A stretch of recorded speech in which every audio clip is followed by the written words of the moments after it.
Good morning. Today is Wednesday, October 21st. For lunch today, there's barbecue pulled pork sandwich with baked beans and kettle potato chips, or pepperoni or cheese pizza. And no birthdays today. We'll try again tomorrow. Hey everybody.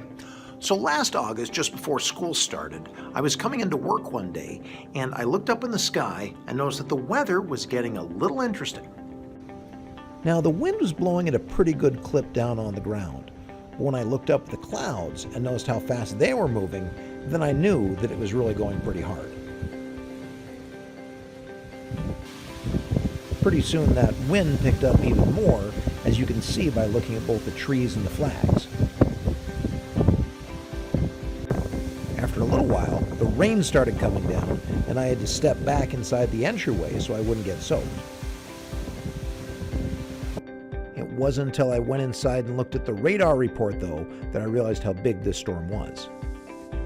Now, the reason I bring this up is that there's a new storm brewing right now, but not one you can see by looking up in the sky, because this storm is COVID. What you're looking at right now is a map of how COVID grew in the United States since last March.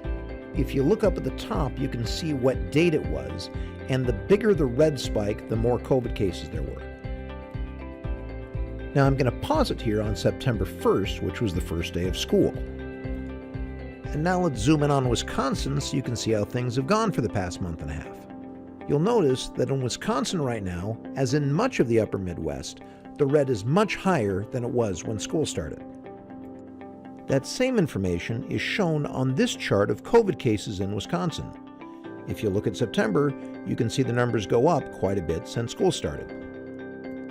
Now, I'm not sharing any of this to scare you. School is a very safe place to be, and overall we've been doing very well. However, just like you dress differently for the weather outside, we have to act differently as we see those storms blow. Now, when it's raining outside, the way to keep yourself safe is pretty straightforward. You come inside, and as long as you have a solid roof over your head, you're going to be okay. Now, the way to keep yourself safe with COVID is also straightforward. There's three things we can do. We can wash our hands, we can social distance, and we can wear face masks. Now, one thing we're doing pretty well with is wearing face masks, but there's an area that can use some improvement here. When wearing a face mask, it's important to have it on over both your nose and your mouth. We're certainly doing better than this than we were a couple weeks ago, but we still got some room for improvement. Another area where we've got a bit of a leaky roof in our COVID preparations is staying apart from one advisory or homeroom to the other. So some people are still jumping from one gym area to another or going inside somebody else's homeroom or advisory. Simply put, we can't do that if we're expecting to keep ourselves safe. Now, I've asked your teachers and other adults in the building that if they see students moving into an area where they're not supposed to be, because that's where another advisory is, to please write down the name, when that happened, and who that other advisory's place was. I'm going to then talk to you, but I'm also going to be calling your parents to let them know that that's something that we really need to work on. Now, some of you might be hearing that and saying, "Hey, Mr. Black, that's an overreaction. Why make such a big deal out of it?" Well, the reason for that is my first job right now is to keep you safe. If I go back to that August thunderstorm I showed you earlier, there was a point when the tornado sirens went off.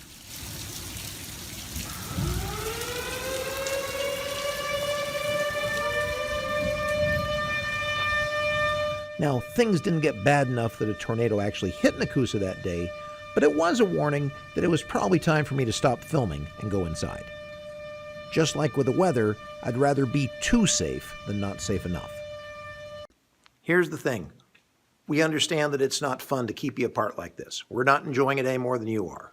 We're doing everything we can, like creating the neutral zone outside, like allowing you to go to Boys and Girls Club. There's more things coming in November we're going to tell you about.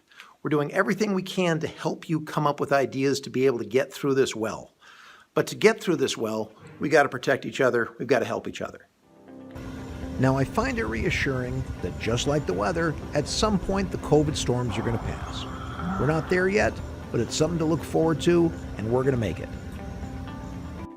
So today's challenge is to talk in your homeroom advisory about how well you think that your grade and your class is doing at keeping that roof over our head, at washing our hands, and keeping ourselves socially distanced and keeping our masks up. hey, we've been doing pretty good so far, let's do better. Let's make that roof as strong as we can. All right, you take care.